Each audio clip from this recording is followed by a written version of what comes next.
جو بھی تہجد کے لیے اٹھتے ہیں اللہ سبحانہ تعالیٰ کے سامنے حاضر ہوتے ہیں.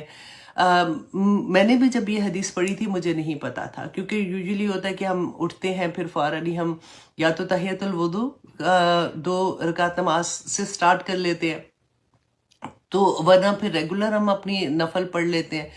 تو جو وتر ہے، سوری وہ تہجد کی نماز ہے نا، اس میں بڑی کسائش ہے. مطلب کئی دفعہ ہوتا ہے کہ اچھا ہم نے کتنی پڑھنی ہے، بعض لوگوں کے پاس اتنا وقت نہیں ہوتا، وہ 2 رکعت بھی پڑھ لیں تو وہ بھی ٹھیک ہے، کیونکہ یہ فرض نماز نہیں ہے. رسول اللہ سے ڈیفرنٹ ثابت ہے. زیادہ تر میں نے جو دیکھا کہ 11 رکعت تھیں، کہ 8 2 رکعت کر کے وہ نفل پڑھتے تھے، اینڈ پھر وہ 3 وتر کے ساتھ اس کو کمپلیٹ کرتے تھے. اور کئی جگہ پہ یہ بھی آیا کہ انہوں نے 6 پڑھے اور پھر 3 وتر پڑھے، کئی اس سے بھی زیادہ آیا. تو اٹ آل ڈیپینڈ کہ آپ کی اس وقت سچویشن کیا ہے، آپ کی جب آنکھ کھلی ہے. تو وہی میں کہوں گی سورۃ مزمل پڑھ کے دیکھیے گا، آپ کو پتہ چلے گا کہ اللہ سبحانہ تعالیٰ نے کیا فرمایا ہے اس میں. تو حضرت عاصم بن حمید، یہ نسائی کی حدیث ہے جی 1618. وہ انہوں نے حضرت عائشہ رضی اللہ عنہا سے پوچھا کہ رسول اللہ صلی اللہ علیہ وسلم جب اپنی تہجد پڑھتے تھے تو وہ کیسے شروع کرتے تھے. تو حضرت عائشہ نے ان کو کہا کہ عاصم تم نے مجھ سے وہ سوال پوچھا ہے جو آج تک مجھ سے کسی نے نہیں پوچھا. تو دیکھیے الحمدللہ ہم تک دین کیسے آیا ہے، کتنی اللہ سبحانہ تعالیٰ نے ان کے دل میں ڈالا ہوگا، کیونکہ ہمیں بعد میں عمل کرنا تھا. تو حضرت عائشہ نے فرمایا کہ رسول اللہ صلی اللہ علیہ وسلم اب یہ تہجد شروع کرنے سے پہلے، اللہ اکبر یا نیت کرنے سے بھی پہلے نا 10 مرتبہ، یہ 5 چیزیں ہیں آپ یہ یاد رکھیے گا، 10 مرتبہ اللہ اکبر، 10 مرتبہ الحمدللہ، 10 مرتبہ سبحان اللہ، اور 10 مرتبہ لا الہ الا اللہ، اور 10 مرتبہ استغفار کرتے تھے، استغفر اللہ کہتے تھے. اب دیکھیں 10 مرتبہ یہ 5 چیزیں ہیں، اور اس کے بعد پھر یہ دعا کرتے تھے اللہم اغفر لی واہدنی ورفعنی وعافنی. یہ کون سی؟ یہ 4 چیزیں ہوگی، ٹھیک ہے، 5 وہ پہلے تھی. اب یہ ایک ہی دفعہ میں یہ اللہم اغفر لی واہدنی ورفعنی ورزقنی وعافنی، تو یہ والی دعا پڑھتے تھے. ٹھیک ہے، میں پھر سے پڑھ دوں ایک دفعہ، اللہم اغفر لی واہدنی ورزقنی وعافنی. تو یہ پڑھتے تھے. اور پھر اس کے علاوہ یہ میں نے حرم کو دعا دی ہے، انشاءاللہ یہ پوسٹ کر دے گی تاکہ آپ لوگوں کو آسانی سے مل جائے، کیونکہ یہ پہلی 2 تو آپ لوگوں کو سب کو آتی ہوں گی، اس لیے یہ کوئی مشکل نہیں ہے. تیسری جو چیز وہ دعا مانگتے تھے اعوذ باللہ من ضیق المقامی. ضیق المقامی کہتے ہیں کہ دل کی تنگی نہیں ہو جاتی، جیسے کہ اے اللہ میں تیری پناہ میں آتا ہوں. آپ دیکھیے مانگ کون رہے ہیں؟ رسول اللہ صلی اللہ علیہ وسلم. تو ہمارا کیا حال ہونا چاہیے کہ اے اللہ میں تیری پناہ میں آتا ہوں قیامت کے دن تیرے سامنے، یوم القیامہ، قیامت کے دن تیرے سامنے کھڑے ہونے کی تنگی سے. وہ جو دل تنگ ہوتا ہے نا، ڈر لگتا ہے، کہ اس سے اللہ سبحانہ تعالیٰ کی پناہ مانگتے تھے. ایوری ڈے جب وہ تہجد پڑھتے تھے تو یہ دعا مانگتے تھے اعوذ باللہ من ضیق المقامی یوم القیامہ، کہ اللہ میں قیامت کے دن تیرے سامنے کھڑے ہونے کی تنگی سے، دل جیسے تنگ ہو جاتا ہے، گھبراہٹ ہوتی ہے، اس سے میں تیری پناہ میں آتا ہوں. بہت پیاری دعا ہے. اور اس کے بعد وہ تہجد سٹارٹ کرتے تھے. تو مجھے بھی نہیں پتا تھا، جب میں نے یہ پڑھا تو مجھے اتنا اچھا لگا کہ دیکھیں ہمیں کس طرح سے رہنمائی ملتی ہے. تو اللہ سبحانہ تعالیٰ جی ہمارے راستے آسان کرے، آمین ثم آمین. تو آئیے ہم آتے ہیں سورۃ الحجر کی. آج ہم آیت نمبر 80 کریں گے. اعوذ باللہ من الشیطان الرجیم، بسم اللہ الرحمن الرحیم. اس سے پہلے ہم یہ پڑھ چکے کہ یہ جو ہم سورہ پڑھ رہے ہیں یہ کون سی ہے؟ مکی دور کی سورہ ہے. اور آپ ایک دفعہ یاد کر لیجئے گا کہ یہ وہ دور تھا جس میں مسلمانوں پہ بہت ظلم ہوتے تھے. یہ ایسا نہیں تھا کہ جو مسلمان ہو گیا اس کو کوئی ہار پہنائے جا رہے ہیں یا اس کو مبارکباد. اب تو کوئی مسلمان ہوتا ہے تو ہم کیا کرتے ہیں؟ مبارکباد دیتے ہیں نا، اور کتنے خوش ہوتے ہیں کہ چلو اللہ سبحانہ تعالیٰ نے اس کو دین کی توفیق عطا کی، اور وہ خوشیوں کے ساتھ انوالو ہو جاتے ہیں وہ سارے کمیونٹیز میں اور اس طرح سے. لیکن اس وقت اپنے ہی لوگوں میں جب کوئی مسلمان ہوتا تھا تو اس پہ ظلم کی انتہا ہو جاتی تھی. یہ آپ لوگوں نے بار بار پڑھا ہے. تو یہ اسی نقشے کو آپ اپنے ذہن میں رکھ کے دیکھیے گا کہ اللہ سبحانہ تعالیٰ رسول اللہ صلی اللہ علیہ وسلم کو تسلیاں دے رہے ہیں، اور ان کے ذریعے ہمیں یہ تسلیاں دے رہے ہیں کہ دیکھو تم سے پہلے لوگوں نے بھی ایسے کیا تھا، یہ تم کو پہلی دفعہ نہیں ہے کہ تم اپنے ارد گرد لوگوں کو دیکھ رہے ہو کہ وہ اللہ کی نافرمانیاں کر رہے ہیں، وہ اللہ سبحانہ تعالیٰ کی بات نہیں مان رہے، اور تمہیں لگتا ہے کہ اس کیا مطلب، ان کو کس چیز کی سمجھ نہیں آ رہی ہے، اتنی بینہ چیز ہے۔ فار ایگزامپل ہم اگر مسلمان ہیں تو ہم دوسرے کسی اور جیسے جو فالو کرتے ہیں، فار ایگزامپل میں کہہ سکتی ہوں کہ آغا خانی کمیونٹی ہے یہاں پہ یا اس طرح سے، تو ہمیں لگتا ہے کہ ان کو کیوں نہیں سمجھ آ رہی ہے، تو پھر قرآن جب زندگیوں میں کھلتا ہے نا تو پھر سمجھ آتی ہے کہ یہ کوئی آج کی بات نہیں ہے، یہ رسول اللہ صلی اللہ علیہ وسلم کے دور کی بھی بات نہیں ہے، جب سے آدم علیہ السلام کو اللہ سبحانہ تعالیٰ نے اس زمین پہ بھیجا، یہ تب کی سٹوری ہے۔ اور یہ بڑے نصیب کی بات ہے کہ آپ لوگ یا مجھے اللہ سبحانہ تعالیٰ نے الحمدللہ اپنے دین کے لیے چن لیا ہے۔ ہم اللہ سبحانہ تعالیٰ کے، اب دیکھیں آپ ایسے تو نہیں کلاس میں آ کے بیٹھے ہوئے نا، کوئی نہ کوئی تو محبت ہوتی ہے، ادروائز تو اس وقت ڈرامہ دیکھ لیتے یا یوٹیوب میں بیٹھے کچھ اور دیکھ رہے ہوتے یا کچھ بھی۔ آپ نے قرآن کیوں کھولا ہوا ہے؟ آپ کیوں قرآن کی بات سننا چاہتے ہیں؟ کہ اللہ سبحانہ تعالیٰ نے آپ کو یہ اذن عطا کیا ہے کہ آپ اللہ کی بات کو سمجھ سکے تاکہ آپ کے عمل میں ڈھل جائے۔ تو یہی بات اللہ سبحانہ تعالیٰ رسول اللہ صلی اللہ علیہ وسلم کو بھی بتا رہے تھے کہ اعوذ باللہ من الشیطان الرجیم، بسم اللہ الرحمن الرحیم، وَلَقَدْ كَذَّبَ، اور البتہ یقیناً جھٹلایا، اصحاب الحجر والوں نے، المرسلین رسولوں کو۔ یہ کون سی قوم تھی؟ حجر جو تھے نا، یہ سمود کی قوم تھی، جو حضرت صالح علیہ السلام کی بیسیکلی قوم تھی۔ ان کی طرح اس سے پہلے عاد قوم تھی جن کے اوپر عذاب آیا تھا، اس کے بعد اللہ سبحانہ تعالیٰ نے اس قوم کو پیدا کیا۔ اب شروع میں تو یہ لوگ ٹھیک ہوتے تھے، کیونکہ ہمیشہ سے یہ ہوا نا کہ نبیوں میں سے جنہوں نے ان کی بات مانی، اللہ سبحانہ تعالیٰ نے ان کو نجات دے دی اور باقیوں پہ عذاب آ جاتا تھا۔ لیکن آہستہ آہستہ پھر وہی لوگ ایسی حرکتیں کرنا شروع کر دیتے تھے۔ آج بھی آپ آنیسٹلی ایسے لگے گا آپ کو کہ لگے گا کیا لگ رہا ہے جب سے قرآن پڑھیں کہ ایکچولی وہی دور آج کا بھی ہے، میرے ارد گرد بھی وہی سارا کچھ ہے۔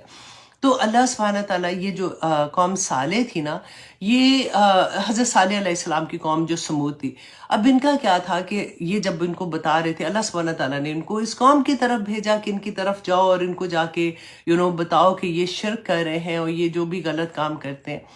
اب یہ قوم بھی اس زمانے کی ترقی یافتہ، جیسے کہتے ہیں نا بہت کامیاب لوگ ویسے تھے، کیونکہ یہ کہتے پہاڑوں میں اپنے گھر، آج کل ہم جیسے جاتے ہیں فار ایگزامپل آپ دیکھیں، آپ مری کی سائڈ پہ جائیں گے یا یہاں پہ آپ کیلیفورنیا جاتے ہیں یا سین ڈیگو جائیں گے تو آپ پہاڑوں پہ گھر دیکھتے ہیں۔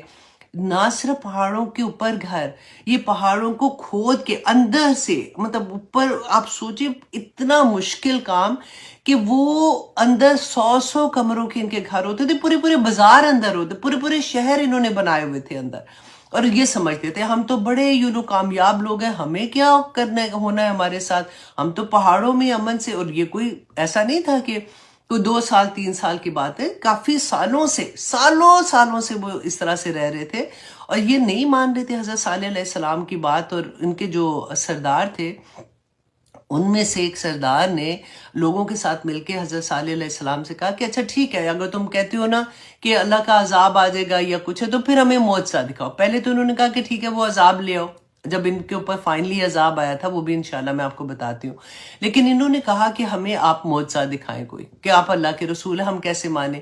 اور معجزہ بھی انہوں نے کیا مانگا کہ ہمیں پہاڑ میں سے ہمارے آنکھوں کے سامنے ایک اونٹنی نکلے، پہاڑ پھٹے اور اس میں سے اونٹنے نکلے، اور وہ 10 مہینے کی حاملہ ہو، اور اس سے نکلتے ہی اس میں سے بچہ بھی وہ پیدا کرے۔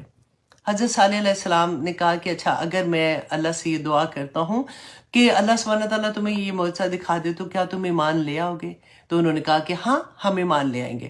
حضرت صالح علیہ السلام نے اسی وقت 2 رکعت نماز کہتے ہیں کہ کھڑے ہوئے پڑھنے کے لیے اور اللہ سے دعا کی، اور اللہ سبحانہ تعالیٰ نے وہ معجزہ دکھا دیا۔ اب دیکھیں رسول اللہ صلی اللہ علیہ وسلم سے بھی یہ کہتے تھے نا مشرکین مکہ، تو رسول اللہ سبحانہ تعالیٰ کیوں یہ کہتے تھے کہ نہیں ان کو معجزے دکھانے؟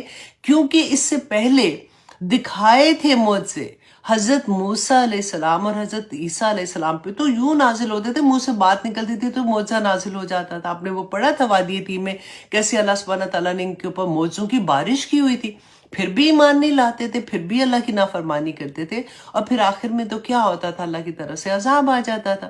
تو اللہ سبحانہ تعالیٰ نے رسول اللہ صلی اللہ علیہ وسلم سے فرمایا تھا کہ اگر یہ آپ کی بات نہیں مانیں گے تو ان کے اوپر بھی پھر عذاب آئے گا. تو رسول اللہ نے فرمایا تھا کہ نہیں، آپ ایسے نہیں کرنا، میں ان کے لیے دعا کرتا رہوں گا، میں ان کے لیے استغفار کرتا رہوں گا. تو ان کی قوم کو جب معجزہ انہوں نے دیکھا، اونٹنی دیکھی ہے، آنکھ کے سامنے نکلی، کہتے اتنی بڑی وہ اونٹنی تھی کہ وہ صالح علیہ السلام کا جو کنواں تھا وہ پورا پانی اس کا پی جاتی تھی. ایک دن وہ دودھ دیتی تھی جس سے پوری، آپ سوچو، پوری قوم کو وہ دودھ کافی ہو جاتا تھا. اب ایک دن وہ پانی پیتی تھی اور ایک دن قوم کے لوگ پانی پیتے تھے.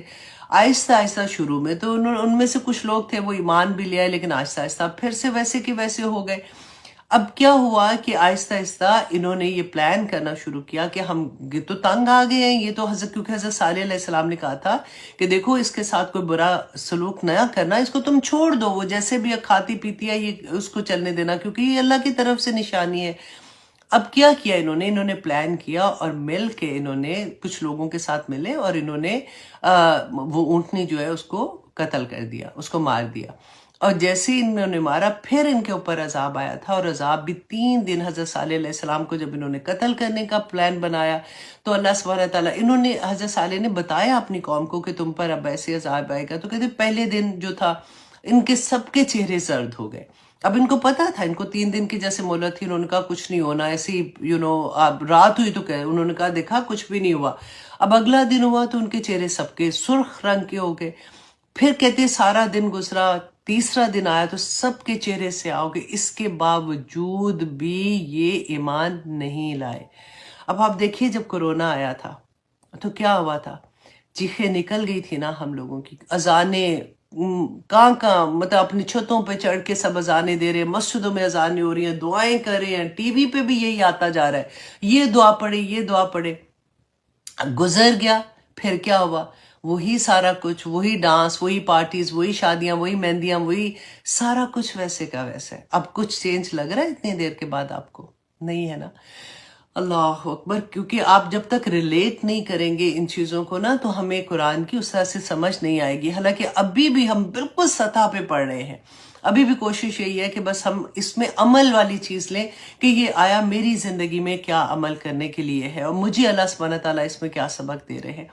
اب انہوں نے کیا کیا کہ جب تیسرے دن بھی اس طرح سے ہوا تو تیسرا دن ختم ہوا، انہوں نے کچھ نہیں ہونا، تو پھر صبح ہونے سے پہلے ان کے اوپر چیخ اور زلزلہ، 2 عذاب آئے تھے.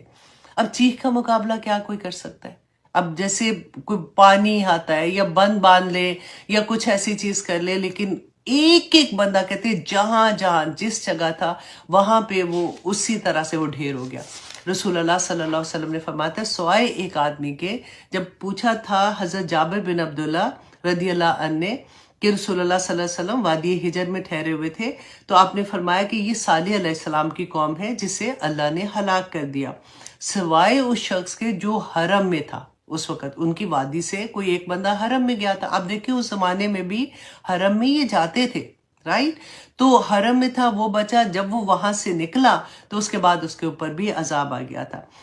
تو حضرت رسول اللہ صلی اللہ علیہ وسلم ایک دفعہ یہ وادی جو تھی نا، کیونکہ عرب کے لوگ اس سے فیملیئر تھے، کیونکہ جب یہ گزرتے تھے سفر کرنے کے لیے تو یہ وادی راستے میں آتی تھی. جب تبوک کا سفر انہوں نے کیا تھا، جنگ تبوک ہم نے پڑھی تھی پہلے بھی، اس کے بارے میں ہم نے کافی ڈیٹیل میں پڑھا تھا. تو رسول اللہ صلی اللہ علیہ وسلم نے جب راستے میں قیام کیا تو صحابہ سے فرمایا تھا کہ اصحاب ہجر کے متعلق فرمایا کہ اس قوم کے پاس سے جب گزرو تو روتے ہوئے گزرو ورنہ نہ گزرنا، اور ورنہ تم پر بھی ویسا ہی عذاب نازل ہو جائے گا جیسا کہ ان پر ہوا تھا. اور اپنا چہرہ رسول اللہ صلی اللہ علیہ وسلم نے چادر سے ڈھانپ لیا تھا، کیونکہ وہاں پہ تھوڑی دیر جب رکے تو صحابہ نے آٹا گوندھ لیا وہاں پہ، اور وہ پانی ڈول جیسے بھرتے ہیں، کیونکہ اس وقت ساتھ تو نہیں لے کے چل رہے ہوتے تھے نا، تو کنواں جہاں بھی ہوتا تھا وہاں پہ وہ جگہ بنا لیتے تھے. تو جب رسول اللہ کو پتہ چلا تو انہوں نے فرمایا دیکھیں تبوک کا سفر آپ لوگوں کو اگر یاد ہے کہ کتنا مشکل تھا، کھانا ختم ہو گیا، اور اتنا جو پانی اونٹوں کو ذبح کر کے ان کا جو پانی تھا وہ نکال کے پینا پڑا تھا ان کو. تو اس وقت رسول اللہ صلی اللہ علیہ وسلم نے ان کو حکم دیا کہ پانی گرا دو اور جو آٹا گوندا ہے اسے اونٹوں کو کھلا دو، تاکہ اور پانی واپس جا کے حضرت اس کنویں سے لو جہاں سے اونٹنی پانی پیا کرتی تھی، یہاں کا پانی بھی نہیں تم پیو. اللہ اکبر. تو یہ وہ قوم تھی، اور اللہ سبحانہ تعالیٰ رسول اللہ صلی اللہ علیہ وسلم کو اس کے بارے میں بتا رہے تھے کہ اچھا اب یہاں پہ دیکھیے کہ اصحاب الحجر جو تھے، یہ سمود کی قوم، انہوں نے تو حضرت صالح کو جھٹلایا تھا نا صرف. اللہ سبحانہ تعالیٰ نے یہ فرمایا یہاں پہ وَلَقَدْ كَذَّبَ أَصْحَابُ الْحِجْرِ، اصحاب الحجر نے جھٹلایا المرسلین، رسولوں کو. تو آپ دیکھیے کہ ہمارے لیے بھی، کیونکہ ایک رسول کو جھٹلانا، ایک رسول کو نہ ماننا، تمام رسولوں کا انکار کرنا، مسلمان ہی نہیں ہو سکتے. سورۃ البقرہ کی آخری رکوع میں جب ہم پڑھتے ہیں تو اللہ سبحانہ تعالیٰ نے ہمارے لیے بھی یہی فرمایا تھا کہ جو ہم نے پڑھا آمن الرسول بما انزل الیہ من ربہ والمؤمنون کل آمن باللہ وملائکتہ وکتبہ لا نفرق بین احد من رسل، لا نفرق بین احد من رسل، کہ ہم کسی رسول کے درمیان میں کوئی فرق نہیں کرتے. درجات رسولوں کے جو ہیں وہ اللہ نے اپنی طرف اس کی نسبت کی کہ اللہ ہے جس نے رسولوں کسی سے کلام کیا، کسی کو کیا معجزہ دیا، کسی کو کیا کون سا رتبہ دیا، وہ اللہ سبحانہ تعالیٰ کی طرف سے تھا. لیکن ہم ایز اے انسان، ایز اے مسلمان، ہم کسی نبی کسی رسول میں فرق نہیں کر سکتے، ہمارے لیے سب ایک برابر عزت کے ہیں. اب یہاں پر آگے اللہ سبحانہ تعالیٰ نے فرمایا وَآتَيْنَاهُمْ آیاتنا، اور دی ہم نے انہیں آیاتنا اپنی نشانیاں، فَكَانُوا عَنْهَا مُعْرِضِينَ، اور وہ اس سے اعراض کر رہے تھے. اور کیوں؟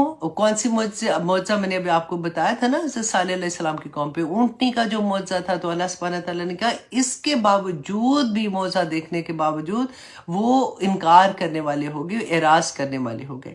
وَكَانُوا، یہ قوم کون تھی؟ وَكَانُوا يَنْحِتُونَ، کہ وہ تراشتے تھے من الجبالی، پہاڑوں سے، بیوتن، گھروں کو، آمنین، امن سے رہنے کے لیے. اتنی بہادر قوم، اتنی آپ سوچیں کہ کیسے وہ بناتے ہوں گے. ہماری تو اب آج کے زمانے میں ہم دیکھیں کرینیں اتنی بڑی اوپر جاتی ہیں اور پھر جا کے کس طرح سے یہ سارا کچھ ہوتا ہے، اور بڑے فخر کی بات ہوتی ہے کہ پہاڑ کے اوپر گھر ہے اور یہ ہے وہ ہے. تو یہ پوری کی پوری قوم ہی ایسے تھی کہ پہاڑوں کے اندر ابھی تک. کہتے کہ ابن بطوطہ جب 8ویں صدی میں گئے تھے حج کرنے کے لیے تو وہ رکے تھے. اور یہاں پہ بھی اب وہی بات ہے کہ اللہ سبحانہ تعالیٰ نے فرمایا کہ جس کے گھر میں تھے. اب حضرت یوسف کی سائڈ دیکھیے کہ وہ بچہ جس کے گھر میں ہے اس کے پریشر میں بھی ہے، اب وہ عورت ان کو فلرٹ کر رہی ہے، اس کو اپنی طرف لے جا رہی ہے. تو اللہ سبحانہ تعالیٰ نے آگے کیا فرمایا کہ ہوا کیا تھا. اب یہ سٹوری تو بہت پہلے سے چل رہی تھی نا، اب وہ ٹائم آ گیا کہ جب اسے اب برداشت نہیں ہو رہا تھا، وہ اس کو کسی بھی طرح سے اس کے ساتھ وہ گناہ کرنا چاہ رہی تھی، جو اس حد تک کہ وہ بالکل ہی وہ ورڈ میں بار بار نہیں بولوں گی، یو انڈرسٹینڈ. وَغَلَّقَتِ الْأَبْوَابَ، تو اس نے کیا کیا، اچھی طرح سے اس نے دروازے بند کر لیے. وَقَالَتْ، اور کہا، حَيْتَ لَكْ، کہ آ جاؤ تم. قَالَ، کہا، مَعَاذَ اللَّهِ، کہ اللہ کی پناہ. اب آپ دیکھیے، آپ میں سے ہر کوئی کو میں ایک بات بتانا چاہوں گی کہ یہ جو کہا یوسف علیہ السلام نے کہ اللہ کی پناہ، تو یہ ایک دعائیہ کلمہ ہے جس میں یہ اعوذ باللہ سے بھی بڑا ہے کہ اللہ کی پناہ، کہ اے اللہ مجھے سنبھال لے، اے اللہ مجھے اپنی حفاظت میں کر لے، اے اللہ میں بے بس ہوں، میں کچھ نہیں کر سکتا. جب بھی ہم میں سے کوئی بھی کبھی بھی کسی سچویشن میں آئے گا تو یہی دعا پڑھیے گا، اعوذ باللہ. اگر یہ یاد ہے اعوذ باللہ من الشیطان الرجیم، تو ہماری زندگی میں اتنا کامن ہے نا، وہ پڑھ لیا کریں، اللہ اپنی حفاظتوں میں لے لے گا. آپ دیکھیے کہ آج کل کتنا کامن ہے، جاب پہ ہراسمنٹ ہوتی ہے، اسکولوں میں بچوں کے، کیونکہ آدمی پڑھا رہے ہوتے ہیں تو اسکول میں بھی ایسی والی چیزیں ہم نے دیکھی ہیں. گھروں میں جو کام والے ہیں ادھر ہراسمنٹ ہو رہی ہوتی ہے. اب وہ زمانہ آ گیا کہ ہم وی ٹاک اباؤٹ، اور کرنا بھی چاہیے، کہ ہم چھوٹے چھوٹے بچوں کو good touch and bad touch کا بتا رہے ہوتے ہیں کہ بیٹا یہ یو ہیو ٹو انڈرسٹینڈ کہ گڈ ٹچ کیا ہوتا ہے، بیڈ ٹچ کیا ہوتا ہے، ایسے نہیں کرنا، ایسے نہیں کرنا. الحمدللہ یہ اتنی اویئرنیس تو آ گئی ہے ہم لوگوں میں، لیکن اب دیکھیں کہ ہمارا معاشرہ جا کدھر رہا ہے. یہاں پہ اللہ سبحانہ تعالیٰ یہ جو فرمائے کہ انہوں نے کیا کہا تھا کہ اللہ میں تیری پناہ میں آتی ہوں. اسی طرح سے ہم صبح شام کے کلمات بھی پڑھتے ہیں نا کہ اعوذ بکلمات اللہ التامہ والے، تو وہ ایوری مارننگ ایوری نائٹ ضرور پڑھا کریں جب بھی کبھی آپ کام میں ہوں گے، کیونکہ کئی دفعہ ہوتا ہے مجبوریاں ہو جاتی ہیں لوگوں کی. اور میں آئی ڈو انڈرسٹینڈ بہت ابھی ریسنٹلی میری ایک بچی سے بات ہوئی ہے، اتنی پیاری بچی جس کی خدی جاب چھوٹ گئی. ابھی اس کے لیے اتنا مشکل ہو رہا ہے کیونکہ وہاں پہ باس جو ہے وہ اس کے ساتھ جو بھی غلط کرنے کی کوشش کر رہا تھا، اور اس نے جب کمپلین کی اوپر والے باس کو تو وہ آپس میں ملے ہوئے تھے تو اس کو جاب چھوڑنا پڑی. تو بہت کچھ ہے. تو اللہ سبحانہ تعالیٰ اپنی حفاظتوں میں رکھے. بس یہ والا کلمہ میں نے آپ کو بہت زور سے بتانا تھا کہ کبھی بھی زندگی میں کہیں پھنس جائیں، اعوذ باللہ من الشیطان الرجیم یہ پڑھا کریں. ہمیں تو یہ لگتا ہے نا ہم تو اس لیے پڑھتے ہیں شیطان دور ہو، نہیں، اللہ جی مجھے اپنی حفاظت میں لے لیں. یا اللہ میں بہت کمزور ہوں، یا اللہ میں اس فتنے سے نہیں نکل پا رہی ہوں، میں نکلنا چاہتی ہوں، یا اللہ میں پھنس گئی ہوں اس کے اندر. کسی بھی حال میں دیکھیں یہ ایک پکار اللہ سبحانہ تعالیٰ کو، معاذ اللہ، اللہ تیری پناہ، انہو ربی. اور اب وہ کیا جواب دے رہے ہیں اس عورت کو جب اس نے کہا کہ آ جاؤ، بے شک ربی میرا رب احسن مسوایا کہ اس نے مجھے اچھا ٹھکانہ دیا. اب اس کے دو طرح کی تفسیر مفسرین کرتے ہیں. نمبر 1 جی کہ اگر تو اس نے ربی اس زمانے میں اپنے اس کو بھی کہتے تھے جو جس کا غلام ہوتا تھا نا بندہ، تو اس کے مالک کو بھی ربی کہتے تھے. رسول اللہ صلی اللہ علیہ وسلم نے منع کر دیا تھا کہ اس کے بعد سے کوئی غلام جو ہے وہ اپنے آقا کو رب نہیں کہے گا. تو اس کا یہ بھی آتا ہے کہ انہوں نے یہ کہا ہوگا کہ میرے تو جس نے مجھے خریدا ہے اس نے مجھے اتنی اچھی جگہ پہ رکھا، اتنی اچھے سے رکھا، تو میں احسان فراموش نہیں ہو سکتا ہوں. لیکن دوسری تفسیر میں یہ آتا ہے کہ انہوں نے یہ کہا ربی میرا رب، مطلب اللہ سبحانہ تعالیٰ احسن مسوایا کہ مجھے اچھا ٹھکانہ دیا، اچھی جگہ پہ رکھا ہے. انہو لا یفلح الظالمون کہ بے شک جو ظالم ہے نا وہ فلاح نہیں پاتے. ظالم کون ہوتے ہیں؟ جو احسان فراموش ہوتے ہیں، جو اللہ سبحانہ تعالیٰ، دیکھیں اللہ کے ساتھ ظلم کیا ہے؟ شرک کرنا. کہ اللہ سبحانہ تعالیٰ جو میرا رب ہے، جو میرا مالک ہے، میرا خالق ہے، میرا مدبر ہے، اگر مجھے اسی کی پہچان نہیں ہے، میرے رب نے منع کیا ہے یہ کام کرنے سے، کوئی بھی کام، اب یہ ایک تو کام سائڈ پہ کر دینا، اینی برائی، اینی اللہ سبحانہ تعالیٰ کا حکم جس کو اللہ سبحانہ تعالیٰ نے منع کیا ہے کرنے سے، وہ کہتے ہیں نا کہ اللہ سبحانہ تعالیٰ کی حدود ہیں جو بھی حرام ہے تو ان کے پاس قریب والی حدود میں بھی نہ جاؤ، ہو سکتا ہے غلطی سے ادھر چلے جاؤ. جیسے قرآن میں بینہ ہے، حرام بھی بینہ ہے اور حلال بھی بینہ ہے، اور کچھ جو مشتبہات ہیں اللہ سبحانہ تعالیٰ کا اس سے بھی بچ جاؤ. رسول اللہ صلی اللہ علیہ وسلم نے فرمایا تھا اس سے بھی بچ جاؤ، کیونکہ ہو سکتا ہے کہ غلطی سے تم اس کے قریب چلے جاؤ. وہ انشاءاللہ جہاں پہ آئے گا وہ بتاؤں گی. آنیسٹلی ایک ایک آیا اتنے بڑے بڑے سبق، اور ہر اینگل سے اس کا سبق نکلتا ہے کہ وہ لگتا ہے کہ اس کا حق ہی نہیں ادا ہو سکتا. تو اللہ سبحانہ تعالیٰ آگے فرماتے ہیں آیت نمبر 24 میں، وَلَقَدْ اور یقیناً ہمت بھی اس عورت نے ارادہ کیا برائی کا، بھی اس کا، وَهَمَّ بِهَا اور وہ ارادہ کر لیتا اس کا. کس کے بارے میں بات ہو رہی ہے؟ یوسف علیہ السلام کے بارے میں، کہ اللہ سبحانہ تعالیٰ فرماتے ہیں وہ ارادہ کر لیتا اس کا، لولا الرعا برہانہ اگر وہ نہ دیکھتا برہان، روشن دلیل، ربی ہی اپنے رب کی. اب یہاں پہ آپ یہ دیکھیے کہ برہان کیا تھا. برہان ہے جس کو کہتے ہیں نا کہ نور فطرت، کہ انسان کے اندر اللہ سبحانہ تعالیٰ نے اپنا نور رکھا ہے. اللہ سبحانہ تعالیٰ نے جب آدم علیہ السلام کو کریٹ کیا تھا تو اللہ سبحانہ تعالیٰ نے کیا فرمایا تھا؟ یاد ہے آپ کو کہ وَنُفِخَ فِيهِ مِن رُوحِهِ، کہ اللہ سبحانہ تعالیٰ نے وَنُفِخَ فِيهِ، اللہ نے اپنی روح، وَنُفِخَ فِيهِ مِن رُوحِهِ، اپنی روح کو اس کے اندر، مطلب وہ اس میں یہ کہتے ہیں کہ روح کو اس میں حکم میں لیتے ہیں کہ اللہ نے اپنا حکم اس پہ نازل کیا تھا اور روح اس کے اندر ہے. تو ہمارے اندر اللہ کا نور ہے، ہم آدم علیہ السلام کی اولاد ہے نا. تو یہ نور جو ہے نا اس کو پالش کرتے رہنا، اس پہ کام کرنا. اس میں جب بھی کوئی برائی آئے گی، ہم نے وہ پڑھا ہے، رسول اللہ نے فرمایا تھا کہ جب تم ایک برائی کرتے ہو نا تو ایک نقطہ لگتا ہے، رائٹ، اور جب اس کے بعد تم اچھائی کرتے ہو تو وہ نقطہ مٹ جاتا ہے. اچھائی جو ہوتی ہے، نیکی جو ہوتی ہے، وہ برائی کو ختم کر، اس کا کفارہ بن جاتی ہے نا. تو اگر ہوتا رہتا ہے ایسے، لیکن اگر تم برائیاں کرنا شروع کر دو زیادہ تو وہ آہستہ آہستہ آہستہ آہستہ وہ پورا دل سیاہ ہو جاتا ہے. یہاں پہ اللہ سبحانہ تعالیٰ نے جس برہان کی بات کی ہے وہ وہی نور فطرت ہے جو بالکل کلیئر تھا یوسف علیہ السلام پہ، اور ہمیں ایسا ہم پڑھ رہے ہیں تو ہمیں کیا ہے کہ ہم اپنا دل کلیئر رکھیں، کوئی برائی کا خیال جو ہوتا ہے نا اس کو بھی یہاں تک نہ پہنچنے دے، کیونکہ وہ ذہن میں آتا ہے، وہاں پہ سٹور ہوتے ہیں، وہاں سے ہمارے دل میں آتا ہے اور دل کو بے چین کر دیتا ہے، اور شیطان کو موقع ملتا ہے ہمارے دل میں وار کرنے کا۔ تو جب یہ کلیئر ہوگا تو واللہ اللہ کا پھر وعدہ ہے، دیکھیں ایک کام ہم نے کرنا ہے اور اللہ کے وعدے کو ہم نے دیکھنا ہے۔ اللہ سبحانہ تعالیٰ نے فرمایا کہ وہ برہان اگر نہیں ہوتی نا، اگر وہ ان کا دل کلیئر نہیں ہوتا، اگر وہ نیکی کی طرف راغب نہیں ہوتے اور اپنی برائیوں کو اپنے سے دور نہ کرنے والے ہوتے، کذالک لنصرف، اسی طرح سے ہم پھیر دیں گے عنہ اس سے، السوء والفحشاء، برائی کو اور بے حیائی کو۔ کیوں پھیر دیں گے؟ انہ من عبادنا المخلصین، کہ وہ ہمارے مخلص بندوں میں سے تھا۔ جواب آ گیا نا، ہم برائی سے، ہم میں کہاں اتنی طاقت ہے، آنیسٹلی اتنے ہم کوئی کمزور ہیں جس کی کوئی حد نہیں کہ ہم فوراً کسی بھی طرح سے برائی میں ملوث ہو جائیں گے۔ جہاں پہ فار ایگزامپل ہم کاروبار کو کریں، بزنس کریں، کوئی ایسی ڈیل آ جاتی ہے جو ہمیں لگتا ہے ہائی اس میں تو اتنی بڑی ڈیل ہے، اس میں کوئی غلط کام بھی ہو رہے ہیں تو یہ ادھر ادھر کی ہیرا پھیری ہو رہی ہے، تو چلو کوئی بات نہیں نا، اب اس دفعہ کر لیتی ہوں۔ ایمان وہیں ڈگمگا جاتا ہے جہاں پہ ایسی چیز آتی ہے۔ ہم اتنے کمزور ہیں، اللہ سبحانہ تعالیٰ سے مدد نہیں لیں گے تو کچھ بھی نہیں ہوگا۔ دیکھیں یہ سارا اللہ نے کہا برائی، برائی کو بھی اور بے حیائی کو اللہ سبحانہ تعالیٰ پھیر دیں گے۔ کب پھیریں گے؟ اگر میں مخلص ہو گئی، اگر آپ مخلص ہو گئے۔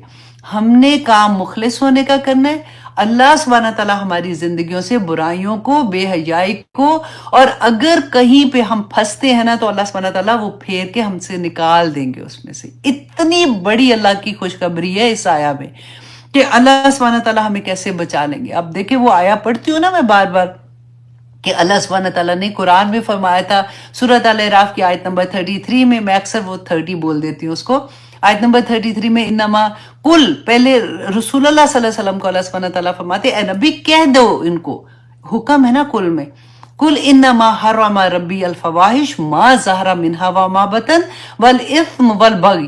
وہ پوری آیت آپ پڑھ کے دیکھیے کہ اللہ سبحانہ تعالیٰ نے حرام کر دیا بے حیائی کو، اور پھر بھی جو چیزیں ہم بار بار کہتے ہیں کہ کیوں کر رہے ہو، یہ پتہ ہے تمہیں کہ یہ غلط کام ہے، پھر بھی تم سے کیوں نہیں رکا جا رہا، کیوں ایسی محفلیں کرتے ہو، کیوں ڈانس پارٹیز ہو رہی ہیں، کیوں میوزک پارٹیز ہوتی ہیں، کیوں بے حیائی پھیل رہی ہے؟